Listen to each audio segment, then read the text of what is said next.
সমন্বয়কদের জন্য খুবই খারাপ কিছু সংবাদ আমার আজকের এই ভিডিওতে থাকছে। গেল কয়েকদিন যাবত আমি কিন্তু নিউজগুলো ধারাবাহিকভাবেই করছি।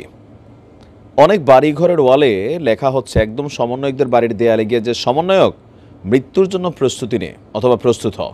তো এগুলো দেখে অনেকে হালকা নিচ্ছেন, কিন্তু আজকে আপনাদেরকে যেই তথ্য আমি উপস্থাপন করতে যাচ্ছি মোটামুটি মৃত্যুর কাছ থেকে ফিরে আসছেন একজন সমন্বয়ক, এবং এটা আমার কাছে মনে হচ্ছে সবচেয়ে বড় একটা গ্যাং হামলা ছিল।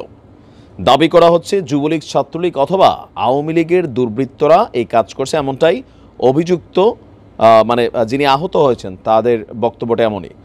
গেল 21শে জানুয়ারি রাত 11টা, মোটামুটি প্রত্যন্ত অঞ্চলে 11টা মানে অনেক রাতই, মহিলা কলেজের সামনে দাঁড়িয়েছিল আপনার নুরুল ইসলাম শহীদ। তিনি রাজশাহীতে যে ছাত্র বৈষম্যবিরোধী আন্দোলন হয়েছিল সেখানে 17 জন প্রধান সমন্বয়কের একজন সমন্বয়ক হচ্ছে এই শহীদ। তো তিনি ওইখানে দাঁড়িয়ে কয়েকজনের সাথে কথা বলছিলেন, এমন সময় আচমকে একটা টিম আসে। 10 থেকে 15 জন ছিল সেই টিমে। কথাবার্তা নেই, এসেই তাকে লাঠি এবং রড দিয়ে বেধড়কভাবে পিটায়। শরীরের প্রতিটি স্পর্শকাতর অঙ্গ থেকে শুরু করে বিভিন্ন জায়গায় তাকে ব্যাপক মারধর করা হয়। তো আপনার মারাত্মকভাবে আহত করে মরে গেছে ভাইবা ফালাই দিয়ে যাওয়ার পর আশেপাশের লোকজন তাকে রাজশাহী মেডিকেল কলেজ হাসপাতালে নিয়ে যায়। শহীদ বিশ্ববিদ্যালয়ের ক্রপ সায়েন্স অ্যান্ড টেকনোলজি বিভাগের 2020-21 বর্ষের আপনার শিক্ষার্থী। তো তাকে এই অত্যাচার বা তার উপরে এই হামলার অভিযোগে আপনার বৈষম্যবিরোধী ছাত্র আন্দোলনের যারা রাজশাহী বিশ্ববিদ্যালয়ের বাকি সমন্বয়করা আছেন, ছাত্ররা আছেন, অতর্কিত হামলার প্রতিবাদ এবং সন্ত্রাসীদেরকে গ্রেপ্তারের দাবিতে তারা ক্যাম্পাসে মানববন্ধন করছেন। গতকালকে দুপুর 1:30টায় বিশ্ববিদ্যালয়ের প্যারিস রোডে স্টুডেন্ট রাইটস অ্যাসোসিয়েশনের ব্যানারে এই মানববন্ধনটি অনুষ্ঠিত হয়। এতে বক্তারা বলছেন, যারা চেয়ারে বসে আছেন তারা যদি দ্রুত সময়ে হামলাকারীদের আইনের আওতায় আনতে না পারেন তাহলে তাদের চেয়ার থাকবে না। মানে তাদের যে টিমটা সরকারের মধ্যে কানেক্টেড আছেন অথবা উপদেষ্টারা আছেন তাদেরই তো সরকার, তো বলতেছে এই সরকারদের চেয়ার তারা সরিয়ে দেবে। স্টুডেন্টস রাইট অ্যাসোসিয়েশনের সাবেক সাধারণ সম্পাদক বলছেন, আমি মনে করি এটা একটা পরিকল্পিত হামলা। সামাজিক যোগাযোগ মাধ্যমে আমরা দেখছি সমন্বয়কদের উপরে হামলার হুমকি দেওয়া হয়েছে। আমরা এর তীব্র নিন্দা এবং প্রতিবাদ জানাই।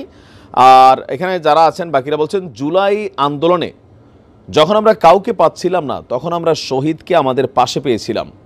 তখন কেউ নাম দেওয়ার মতন ছিল না, কিন্তু 17 সমন্বয়কের ভিতরে শহীদ একজন অন্যতম সমন্বয়ক।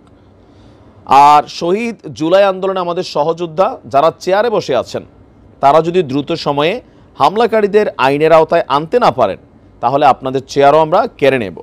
এই হচ্ছে পরিস্থিতি। তো শহীদ এই মুহূর্তে হাসপাতালে চিকিৎসাধীন আছেন। আসলে প্রেক্ষাপটগুলো কি হচ্ছে, এখানে বরাবরই যুবলীগ, ছাত্রলীগ, আওয়ামী লীগের উপরে কিন্তু দায়ভারটা যাচ্ছে। তাদের বক্তব্য আমি বরাবরই বলি যে এই ঘটনাগুলোতে দুইটা ঘটনা ঘটতে পারে।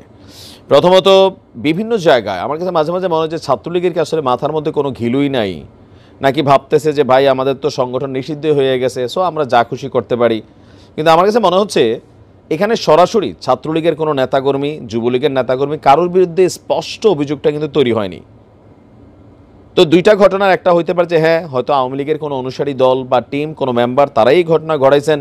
আবার হইতে পারে শহীদের সাথে এলাকা ভিত্তিক কারোর ব্যক্তি জীবনে সমস্যা থাকতে পারে, প্রেম, পরিবার, সম্পত্তি, হ্যাঁ ক্লাসে স্কুলে থাকে না, আমাদের ব্যক্তিগত জীবনে অনেক জায়গায় অনেক ধরনের শত্রুতা তৈরি হয়। তো এই সুযোগে আসলে কি ওইরকম কোনো ঘটনা ঘটানো হচ্ছে যে যা যাবে সব ওই যে মাছরাঙা পাখির উপর দিয়ে যাবে, মিনস আওয়ামী লীগ, যুবলীগ, ছাত্রলীগের উপর দিয়ে যাবে। এটাও একটা ঘটনা হতে পারে, যেহেতু এখানে দুর্বৃত্তরা স্পষ্ট চিহ্নিত হয়নি। হয়তো আমাদের আইনশৃঙ্খলা বাহিনীর গ্রেপ্তারের পর আমরা বুঝতে পারবো যে কারা এই ঘটনা ঘটিয়েছে। তবে সমন্বয়কদের একটু সচেতন হওয়ার জরুরি আমি মনে করি, কারণ সারা বাংলাদেশে দেখেন একের পর এক ঘটছে। হতে পারে পরে আরও এটা বড় ধরনের ব্যাডলি যাবে। এখন পর্যন্ত কোনো নিহতের ঘটনা ঘটে নাই, বাট আহত কিন্তু হচ্ছে। আর এইটা সবচেয়ে বেশি ব্রুটাল ঘটনা ঘটছে।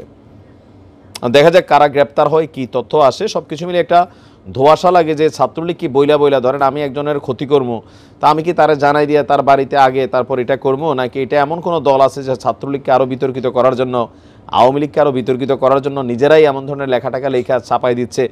বাংলাদেশ তো ভাই এখানে সব ঘটে, এখানে মেকশিওর বলার কোনো সুযোগ নাই।